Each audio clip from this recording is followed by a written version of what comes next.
Good morning, guys. I'm scheduled to do my Q&A for November. Happy November, by the way. But as you can see from my wonky eye, I have pink eye somehow. But I just went to the pharmacy and I got these drops. So I'm gonna go home, hopefully somewhat fix this, and then answer your questions for November. So one nice thing about Ukraine is you can buy all this stuff over the counter at any pharmacy, and they're literally on every block. There's one right there. My pharmacy there's two right here. So 80 hryvnia, guys. From what I remember in the US, you always had to have a prescription for things. I don't know if you would need it for antibiotic eye drops, but I feel like you do. And I think the only pharmacies we have are like the CVS's and the Walgreens, so big chains, and this definitely wouldn't have been $2.50 or whatever 80 hryvnia is.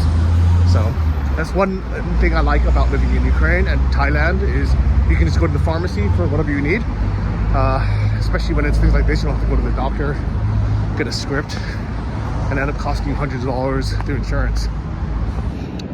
And since it's November, all the outdoor seating is now gone. Everybody's taking it away, which is really sad, because it's really nice to have this table sitting outside. But winter is coming, guys.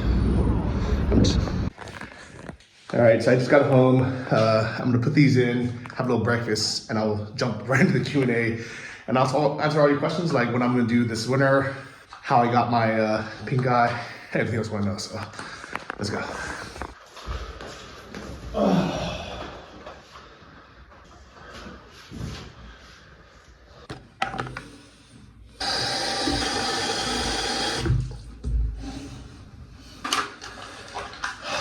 All right, so most likely the reason why I got pink eye, it's always hard to know, but I think it was because I was walking all these dogs and there was nowhere to really wash your hands in between each dog.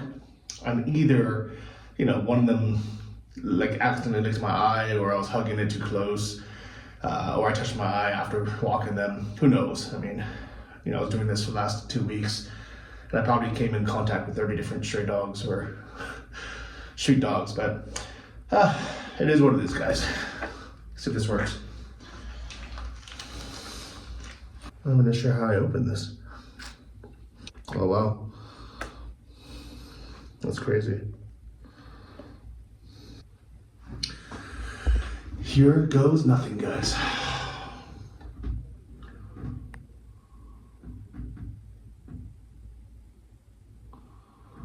Wait. How does this come out? There it is.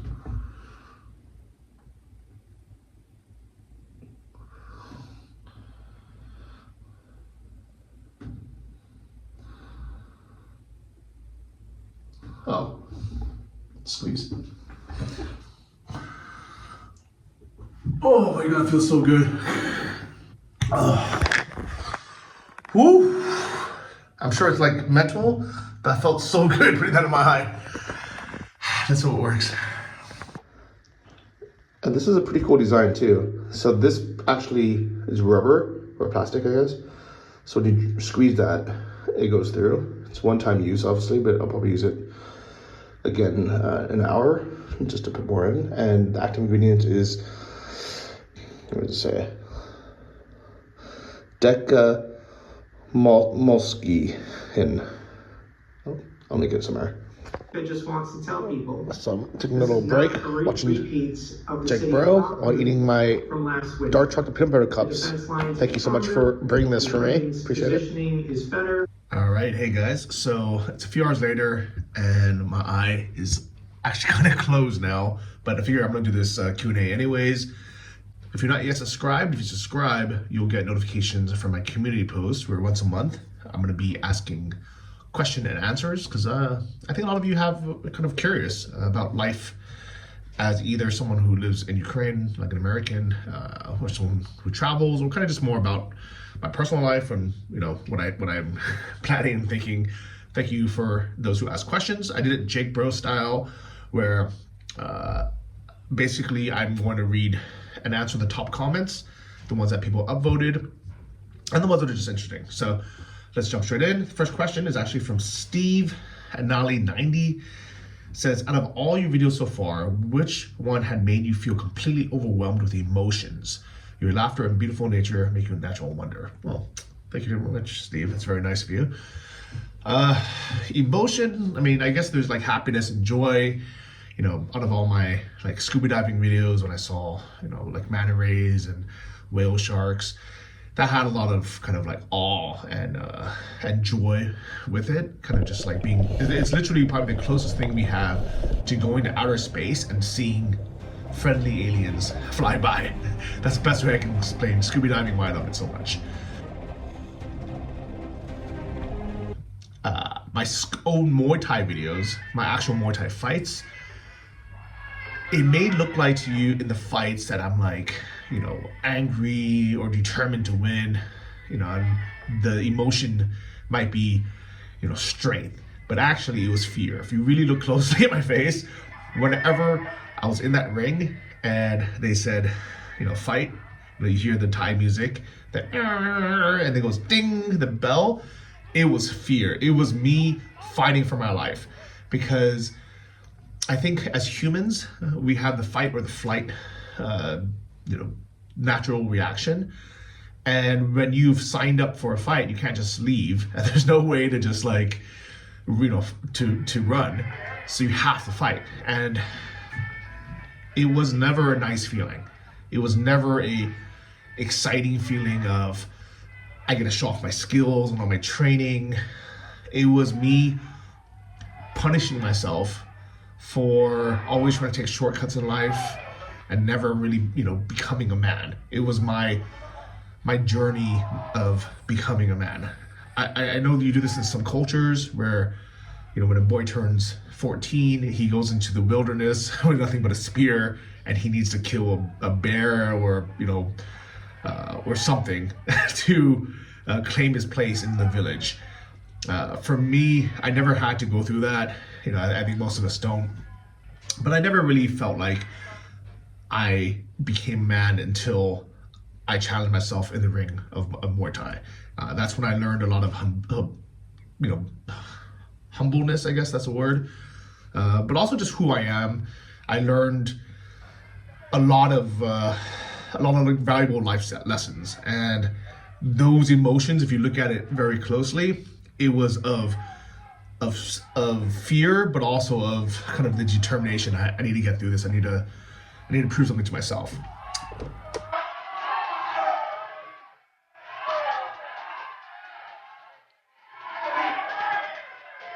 But as far as the most powerful emotion, it was the first time I ever cried on camera. It was about 2 months after the start of the invasion of Ukraine. And I don't remember if it was Hostomel, Bucha, Chernihiv, but it was one of these occupied areas that was just outside of Kyiv.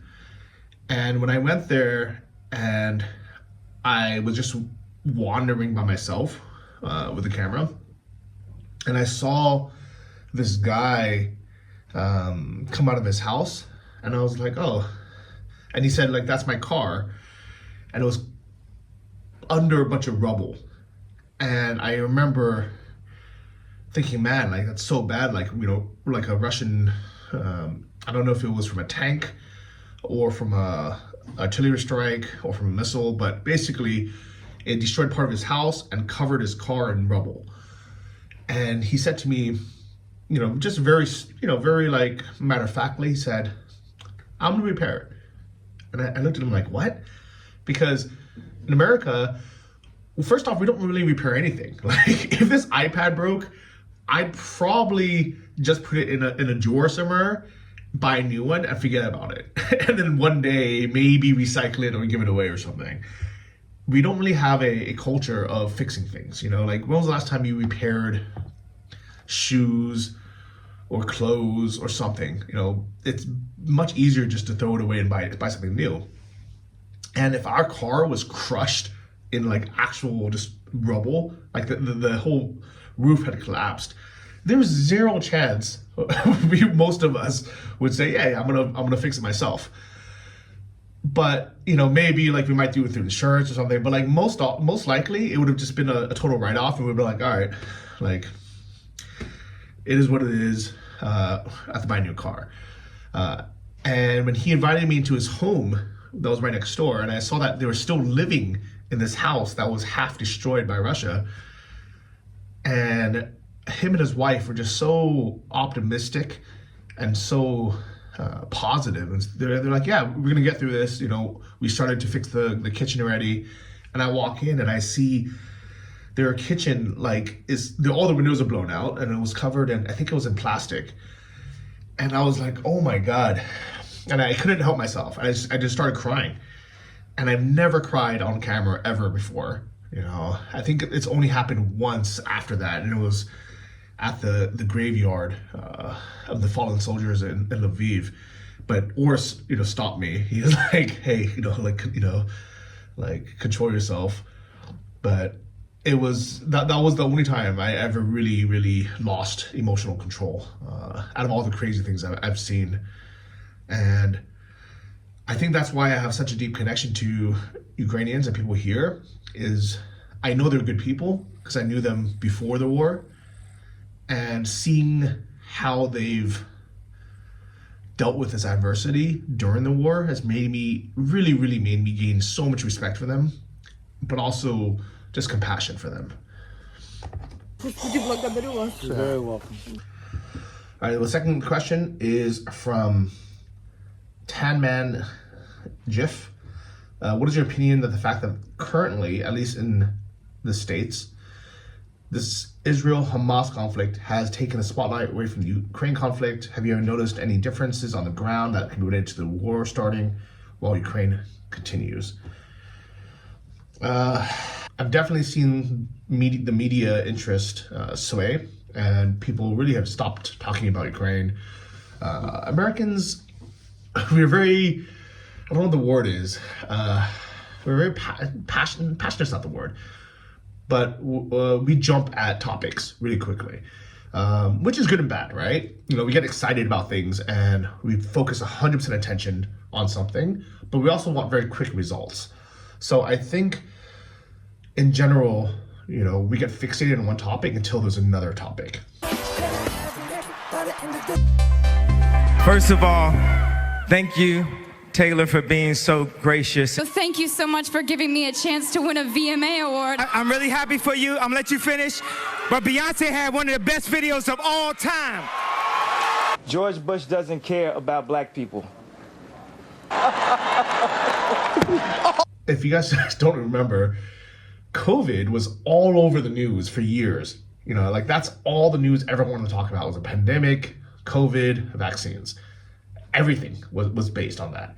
And do you remember what stopped that coverage? It's Russia invading Ukraine. That was the next topic. And that became the news cycle for almost a year. But right after the 1-year anniversary, the news covered it a little bit less. But the nail in the coffin was when Hamas invaded Israel on October 7th. That completely took the news cycle and media attention away from Ukraine. And it's really unfortunate because now Ukraine's basically kind of left alone, to fight against Russia by themselves. I really hope that military support will continue to Ukraine because it's the right thing to do. Whether or not, people, the average American cares about Ukraine, or Ukrainians, it is the right thing to do, and it is good for the future of America. And for people who don't understand why, it's because of stability. If we allow Russia to win this war and take territory and have any kind of win, really, it encourages other countries to do the same. Most likely, it would be China taking Taiwan next. It could be China taking, more territories, who knows where. Or it could be Russia saying, Moldova looks nice. Nobody really cares about Moldova. let's take that next. And or the Middle East, countries swallowing up other countries. It's one of those things where we can't let any country invade a sovereign neighbor, and get away with it and benefit from it. So unfortunately, the answer is yes, it's affected things, but it hasn't affected the everyday Ukrainians will to fight. Ukrainians will fight for their land forever, right? Whether they get support or not. And unfortunately, the Western support is dying down, especially now at a very critical time. I think the last couple of months have been so kind of calm that, the world was like, Ukraine's okay on themselves. It's almost like a stalemate. But the problem is, as winter comes, Russia's going to start bombing infrastructure again. And without Western support, a lot of people either are going to not have heating or electricity, and they will either have to stay and suffer, maybe die, or they would have to go somewhere. As cold weather sets in Ukraine, Russia's airstrikes carry a new threat, wrecking houses and apartments and shutting down power just when people need warmth and shelter. An October day in Kharkiv, 4 days after a Russian missile exploded in this street, smashing the windows of almost every apartment on the block. Air raid sirens ring out, but workers pay little attention. Every time you guys fix a building, it seems Russia drops another bomb on Kharkiv. Do you feel like your task is endless? Our task is endless. Endless. For countries that don't want to create another refugee crisis and have to house, potentially up to 10 million Ukrainian refugees who need to leave because there's no heat and there's no electricity or running water, this is in the best interest of, for sure, Europe, but also the US, for stability of democracy and not having to get pulled into an actual NATO war if Russia decides, hey, you know what? We were able to take territory and invade Ukraine without too much repercussions. Let's do it next to Poland or to Hungary, so it is what it is. Tim asks, am I going to upload any Halloween party footage? What's funny is I did upload footage from Halloween. That was actually this Finnish sauna. I got invited to a Halloween party that same night, and I decided not to go. I decided to go to the sauna instead. Because I don't know, honestly, I don't care that much about Halloween. It's always been a fun holiday every year to dress up, get drunk, eat candy, and party. And I've had a lot of fun in the past, especially in like Pacific Beach when I lived in San Diego for a while, or in LA. But every year, I actually kind of despise Halloween because for that week, I feel like adults stop adulting, if that makes sense. It's like, Halloween was always a holiday for kids, but, let's face it, nowadays, people in their 20s, 30s, and 40s, still use that as an excuse to just party for a week. So if you look at any social media posts, whether it's on Instagram, Facebook, or anywhere, you really lose these important conversations during the week of Halloween, because all people care about is having fun, sexy costumes or cool costumes, getting likes for costumes. And it's always kind of annoyed me, even before this war. It always felt like this is a week where, nothing matters except for, somewhat childish endeavors, all right? And I don't want to be the party pooper, but I'm not that much into partying anymore, like I was in my 20s, so it is what it is. Tennessee Najero and TCE Najero. Have I ever been to Mongolia? Any plans on visiting? No, I've never been to Mongolia. Yes, I would like to visit one day. Actually, I saw Baldwin Bankrupt's video of him going there, and it looked so boring. He wasn't able to communicate to anyone, and it didn't look like there was much to do in that capital city or the places he went. But I know that Mongolia has a ton of culture, really beautiful nature. So if I go, I want to do it right. Actually, I had this idea. I have never pursued this. I don't think this is something I'm going to be doing anytime soon, because it's going to take a lot of time and money, and I'm going to need like an actual film crew to do this, or at least one like a dedicated videographer. And I'm just not willing to spend the money on this, to be honest. But if I was ever going to get a Netflix series and like they were going to pay for it and really make it high quality, my series would be called The World's Worst Mongolian.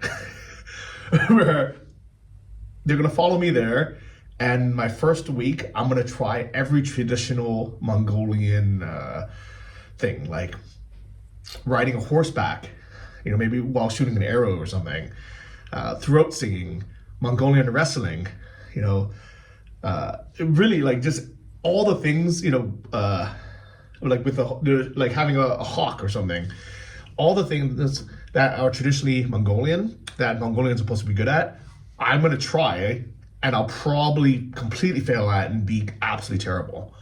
But then the next, you know, parts of the series, and I guess this would be like a 7-part like limited series, you know, that'll be episode 1. And then episode 2, 3, 4, 5, 6 is going to be me training, you know, in all of these different disciplines. And I'll probably have to spend, you know, at least a week or two, if not a month, for each one to actually get decent at it. So episode 2 could be me learning how to throat sing, you know, and it'll be like behind the scenes of me learning from the best Mongolians how to do it, maybe meeting the Who.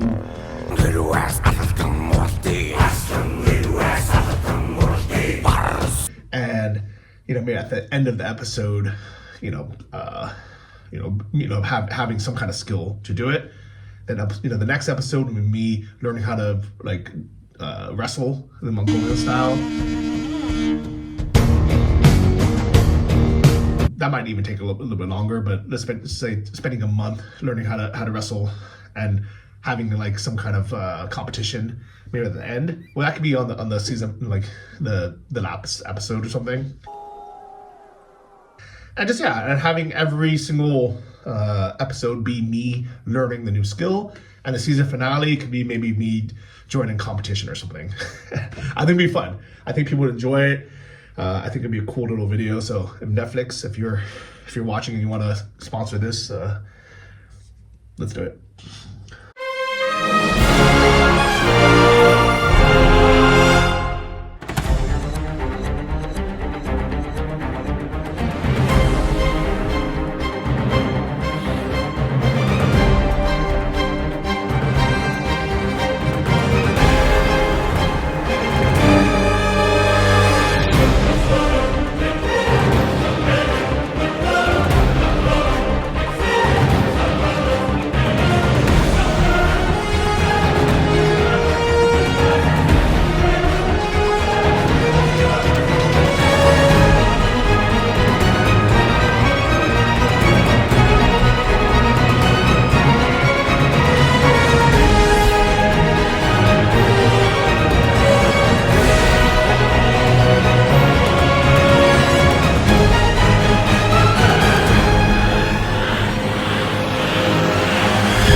We had a couple questions about winter plans. Maitik said, are you going to visit the ski resort in Ukraine, which you visited a few years ago, when you try skiing again? Marianne asked, what are your plans for the winter month? Dimavid said, depressing winter in Ukraine is coming again. And ArcFan says, are you going to leave Ukraine for winter? So last year, I purposely stayed in Ukraine, even though it was being bombed every other day, even though we didn't have electricity, heating, or water on certain days of the week. You know, for at least usually half the day, we were missing something. I remember waking up every morning and counting, you know, how many of the 4 necessities do we have? Do we have heat? Do we have running water? Do we have electricity? And do we have internet? And by internet, I meant, you know, not just Wi-Fi, but even just cell coverage, like 3G. And I remember thinking, if we had at least 3 of the 4, life was good. If we had all 4, it was amazing, but it was probably gonna be short-lived. But if we were missing 2 or more of the following, we would have been, life was kind of hard. So, you know, there was thankfully not that many days where we were missing both water heat and electricity, but it happened. And I was very fortunate where in the city center, I had a lot of options where restaurants and cafes had generators nearby. I'm in an old building with good insulation, so as long as I kept the windows and doors closed, I can be without heating for 2 or 3 days, and the temperatures wouldn't drop too drastically. But I knew I had a lot of friends who had their situations much worse. Whether they lived on the 20th floor and had to take stairs up and down, or they were either in a really old building with bad insulation, or ironically, in a very new building that had a lot of glass and they had only electric heating. Those places were always cold. And I wanted my house to be kind of the comfortable, secure place where people can come anytime. You know, I offered to all my friends, like, hey, if anyone, needs a place to stay, my place is always open. And also I wanted just to have solidarity with Ukraine and Ukrainians and show the world what was happening. And that's why I stayed the entire winter. I think I stayed until, was it March or maybe even April? I stayed a while, maybe till March. And I remember people kind of making fun of me saying, now you're gonna go to enjoy like somewhere warm when it's already almost spring in Ukraine. But it was on purpose. I wanted to stay and suffer with Ukraine. This year, I'm gonna go somewhere warm. I feel really bad for everyone who can't leave, that doesn't have the option to be able to travel, or either financially or for other reasons. It's Russia's fault, right? Like I'm not gonna beat myself up over it. I feel really bad for my Ukrainian guy friends who just don't even have the option to leave. So I even kind of try not to talk to them about my travel plans, because it sucks. But it's Russia's fault for doing this. And the sooner Ukraine can defeat Russia, the sooner people can have the freedom to do what they want. And I had realized that, I can't take the stress of being here for another winter. Last winter was really hard on me mentally. I gained a lot of weight. I was just stressed and unhappy, right? It's honestly, winter's depressing already. And when you don't have, heating or a way to communicate or electricity, it makes it really hard. So I do plan on going to Thailand again. For those who don't know, I have been going to Thailand every winter since 2008, up until the war started. Actually up until COVID, I guess. That's when I stopped going to Thailand. But, basically 2008 to 2020, pretty much every winter I spent 3 months in Thailand. I just love it there. I love scuba diving. I love Thai food. I love Thai people. I just like the lifestyle there. So I'm going to go spend the entire winter there, 3, maybe even 4 months. I have some other travel plans. I bought my parents plane tickets to Taiwan because they wanted to go see, their homeland.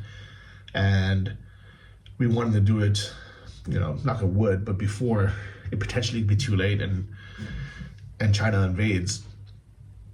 And instead of me going back to the US, which, would cost me $1,000 anyways to fly back to the US, I said, how about I pay for your flights to Taiwan? That way we kind of kill 2 birds, 1 stone. I can spend time with my parents and, actual good quality time where we're doing something fun together. We're eating food that we missed, instead of being back in the US and having them go through their normal routine. They need to cook and clean, Taiwan would be a vacation for everyone. So I think it would be a nice thing to do. So I'm spending, quite a bit of money to have them come out, but also for me to fly out there too. But I think it'll be worth it. A lot of people have been asking about Ukrainian girls. Arc fan says, do you like Ukrainian girls? Is there any difference between US girls and Ukrainian girls? John Swift asked, do Ukrainian girls mind if Mongolian guys look at them. I don't know, lots of kind of random questions. Yeah, to be honest, this can be an entire video. But I mean, the differences between Ukrainians and Americans in general, not just the girls, is huge. It could be an entire video. But Ukrainian girls, I would say on average, they're more feminine and they're a little bit more direct. So personality-wise, they would tell you if they like you or not, and it's very simple. There's no games. There's no giving you like a fake phone number or saying let's meet and then just ghosting you and not talking to you. They'll just say no, I'm not interested, but they won't do it in a rude way, like and this is like 99% of people, right? Like there's always exceptions. Sure, like a small percentage of Ukrainian girls are kind of like that Russian Moscow style with the big lip injections that are gold diggers, but it's really like a small percentage. Unfortunately for Western guys, those are the ones you'll meet, whether it's abroad, on Instagram, on Tinder, or just like if you go to, even if you come to Ukraine, you'll probably end up meeting those type of girls because they're the ones that go to the cool nightclubs and bars that you might be at, or those are the ones that will speak English and they might approach you.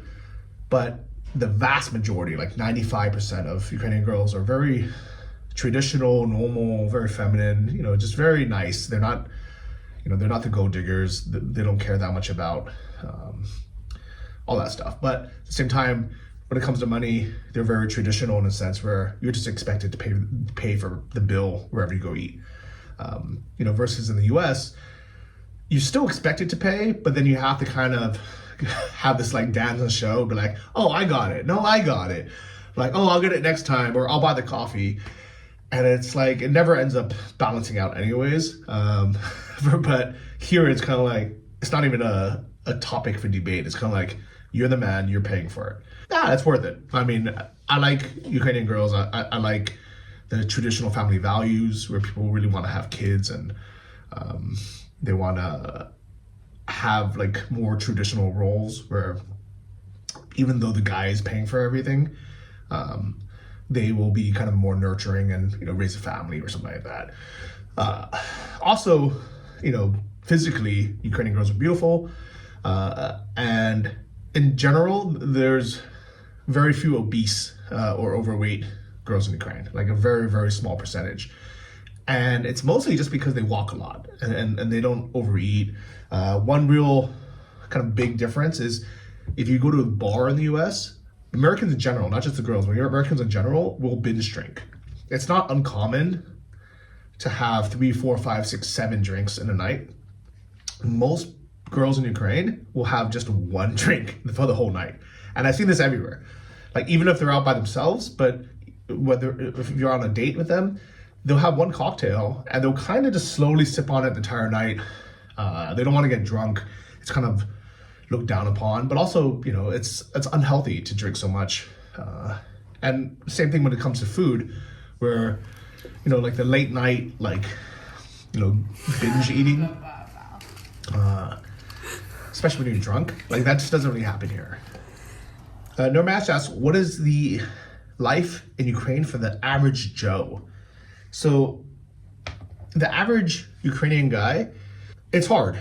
Like the salary's never been that high. Pensions aren't very high for retired people. But what's good about Ukraine ever since kind of the split with Russia is there's been a lot more opportunity to work with the West. So even as far back as 5 years ago, most of the Ukrainian guys I knew, even though the average salary might have been $600 a month, I also knew just as many Ukrainian guys who were working in IT or some kind of tech field and making 10 times the average salary.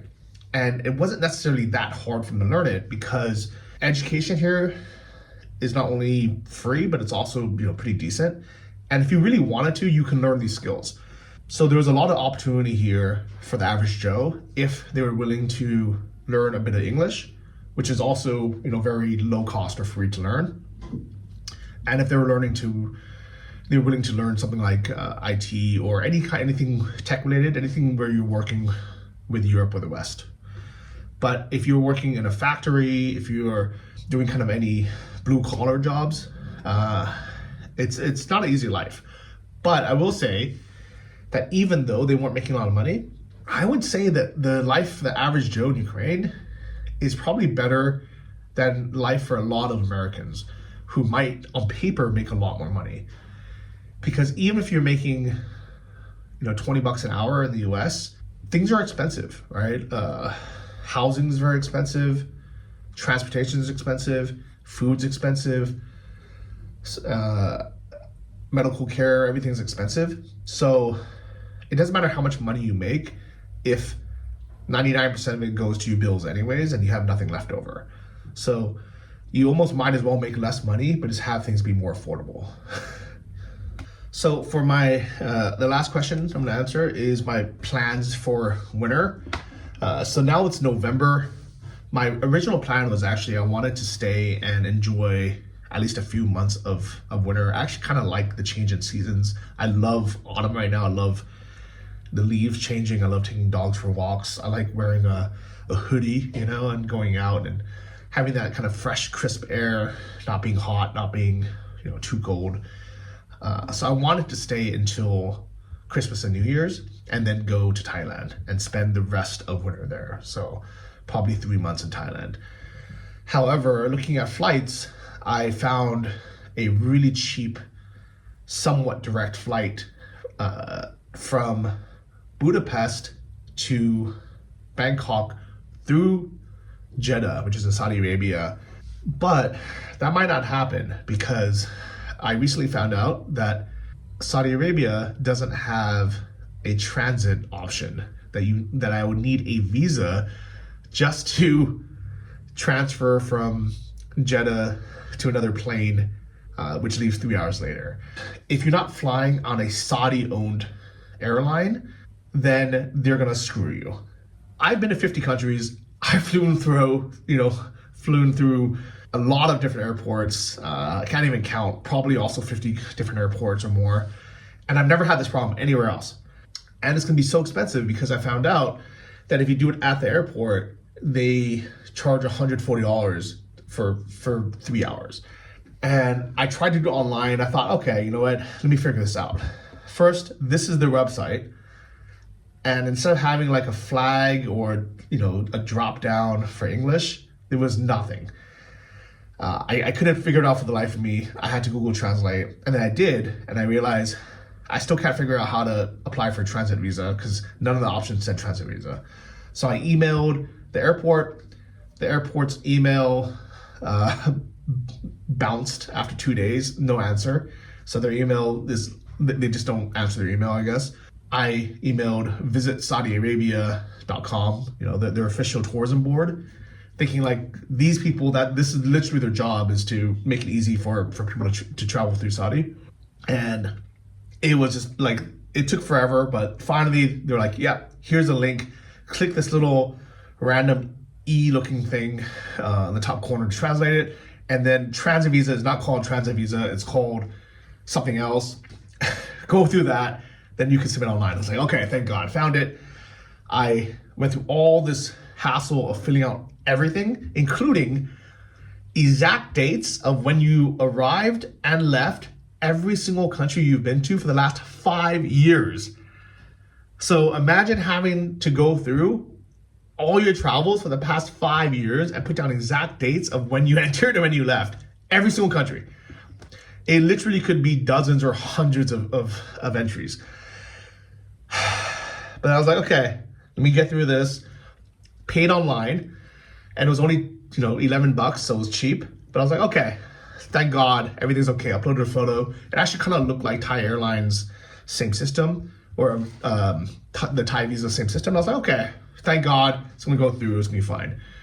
And then I checked back 2 days later for the status, and I'm looking at it. And first off, they can't find my thing in the system. And I was like, I clearly paid. So I finally log in, and I find it says, it doesn't say like waiting or sent, for approval or whatever. It says send to embassy. And I was like, oh, I guess I have to click this to send to embassy. But there's no way it doesn't do it. You have to print it. And I think I have to mail it physically. I think I have to print it out, mail it to Washington, D.C., but they don't give you the address. They don't tell you what to include. Do I have to include my passport? Do I have to include more money? How, why is it even an online visa, an e-visa, if you have to physically print it and send it? And I was like, there's no way this is it. So I emailed them back. I emailed the embassy, Saudi Arabian embassy in Washington, D.C. and said, what's your address? What do I need to include? It's been a week, nothing. There's been basically just like them replying with automated messages or FAQs or just not replying at all. So I warn you, do not fly through Saudi Arabia, even if it's just a transit. It is such a pain in the ass. And it's crazy because, you see all these like movie stars and sports stars flying there to watch like the Tyson Fury fight. But I will guarantee you none of them had to deal with their own visas. They all had some like fixer or some like diplomat or something to walk them through. So it's such a pain in the ass, guys. Like it's like I have to ask myself, do I want to risk showing up and either not being able to catch my flight at all or missing my flight, or have to pay $140 at the door to do this? I almost might as well just book another flight and fly somewhere else and go either later or somewhere. But unfortunately, none of my flight tickets are refundable. So I think my travel plans are a little bit screwed. So I don't know when I'm going to Thailand, but I was hoping to go December 9th. But no thank you, Saudi Arabia, for messing this up. So what are you going to do?